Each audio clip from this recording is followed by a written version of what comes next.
Good morning, good afternoon, good evening, wherever you are in this beautiful world. Welcome to Prophet. Yeah, I keep doing that backward. I don't know why. Prospects to turn prospects into profits. That's the new word because that's the word that I've been using, words that I've been using for all of my life, and so I guess I better change it to where it really belongs.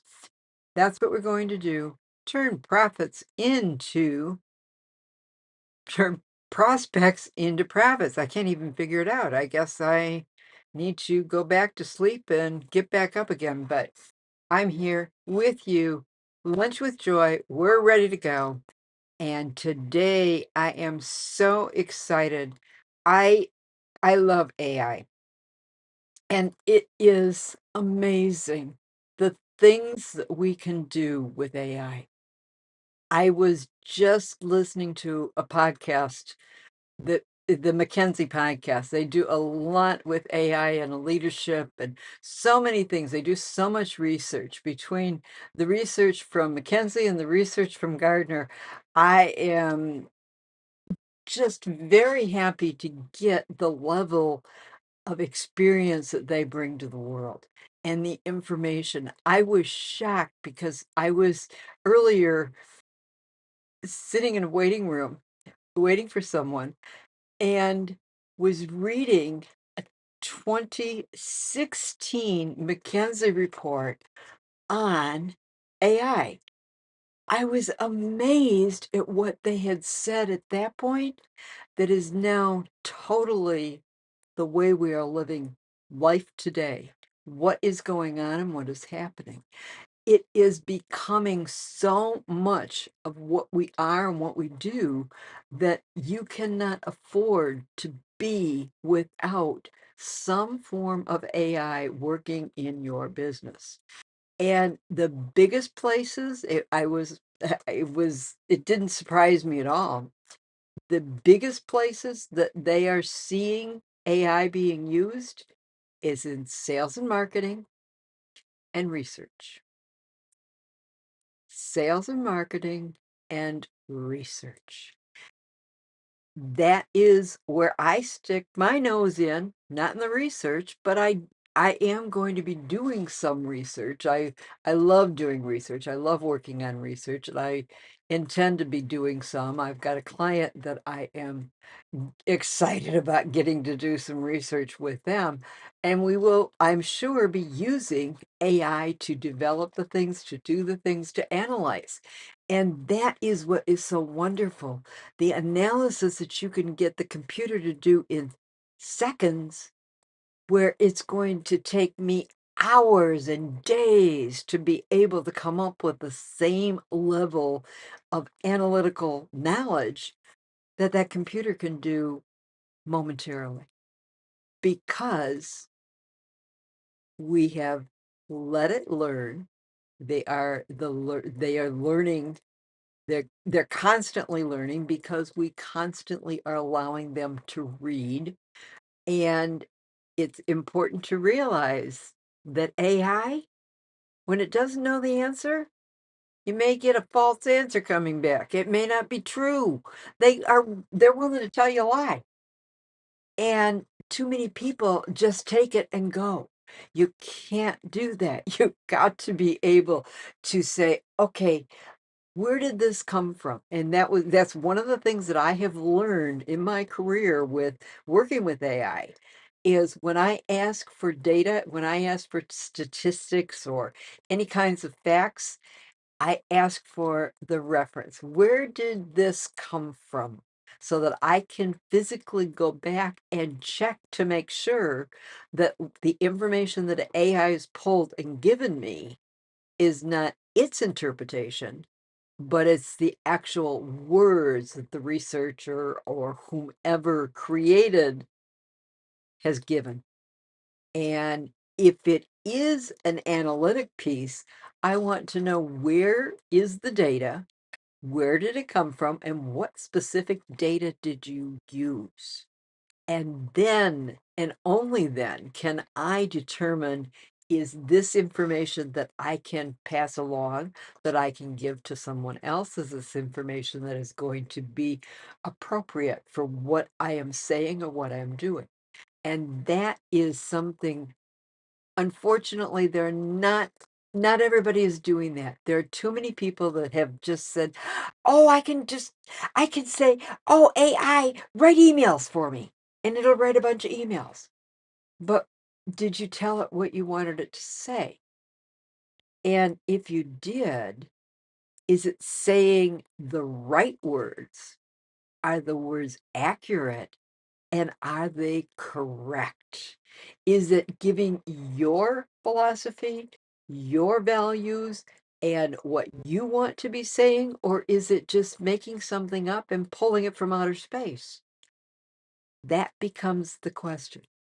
And to me, I think it is most important that I am still in whatever work I have the AI do for me. My favorite way to work with it is I'll ask it to give me an outline, to give me some ideas and a good way to get an article to flow that I might be writing. Give me the most logical way, the thing that is going to help you be able to understand what I'm saying.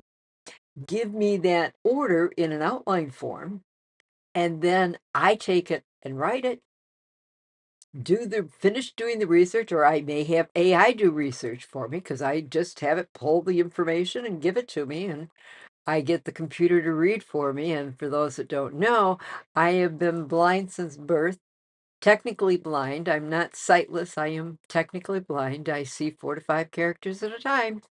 And I have the computers read, or the phone reads, or whatever instrument is reading to me. Yeah, I had started eons ago on with books on tape and just have continued with that, and then got computers to read, and I just keep going. And I have the advantage that my mother told me I could do anything if I set my mind to it. And if you've not heard those words before, let me share those with you, and you can use my mother's words and accept them for your own, because I believe it for you, that you can do anything that you set your mind to. Set your mind to do.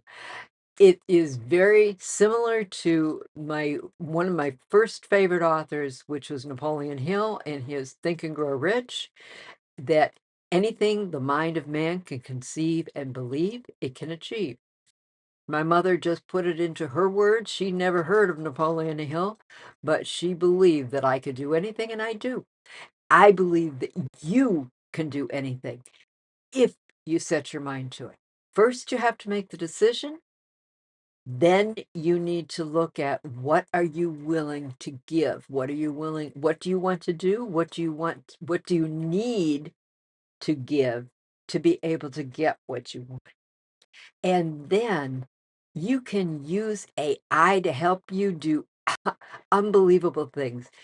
I I was silly. It helps the kids do science projects and math homework and everything else. Well, I needed to do a math problem, and my brain was just not clear that day. It wasn't thinking, and I'm very good with math, but I couldn't remember how to do this calculation.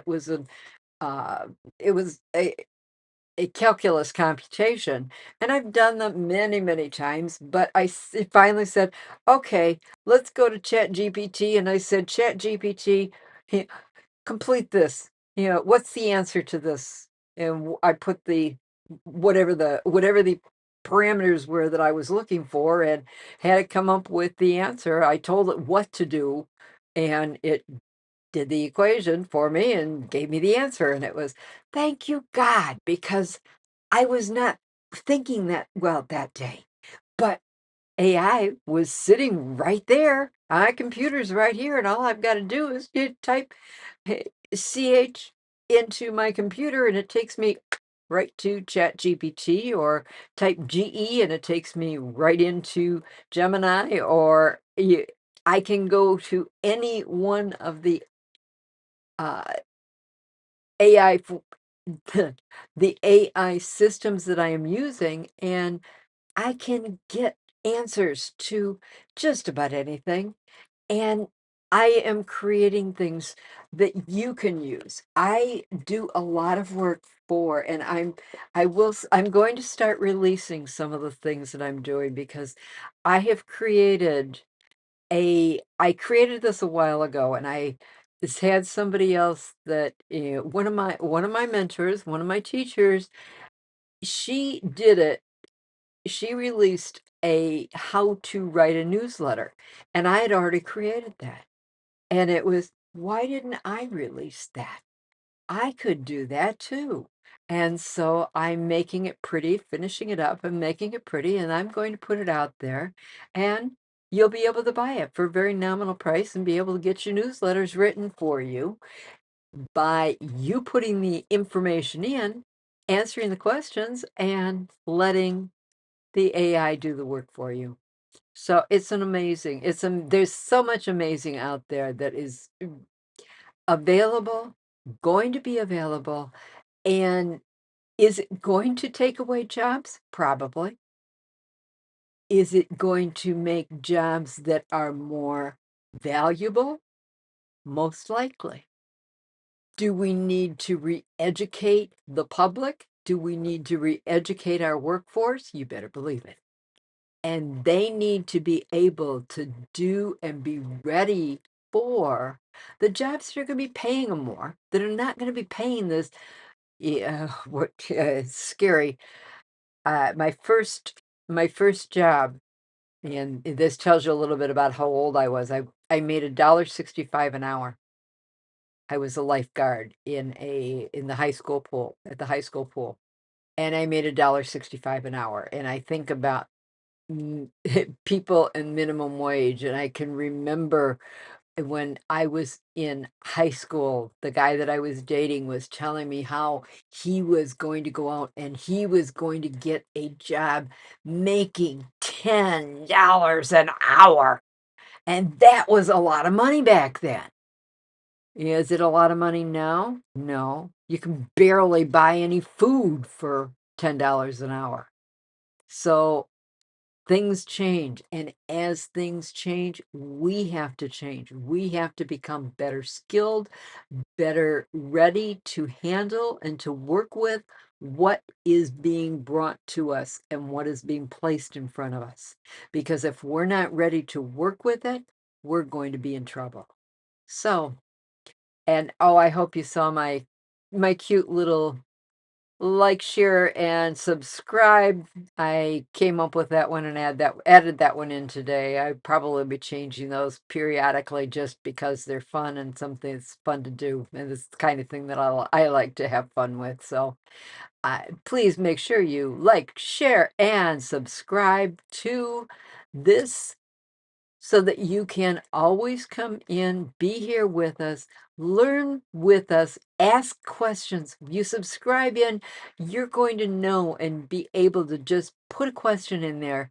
Anything that you want, any business question you want answered, just ask me. If I don't have the answer, I'll find the answer. I'll get the answer for you. And we'll talk about it. And that's what life is all about. That's what I'm here for. That's what I'm looking to be doing for you. And if nobody has told you yet today that they love you, let me be the first. I love you because you are you. And that is so very, very special. Thank you for being you. Thank you for being here. And thank you for liking, sharing, and subscribing to this platform. Make it a beautiful and wonderful day.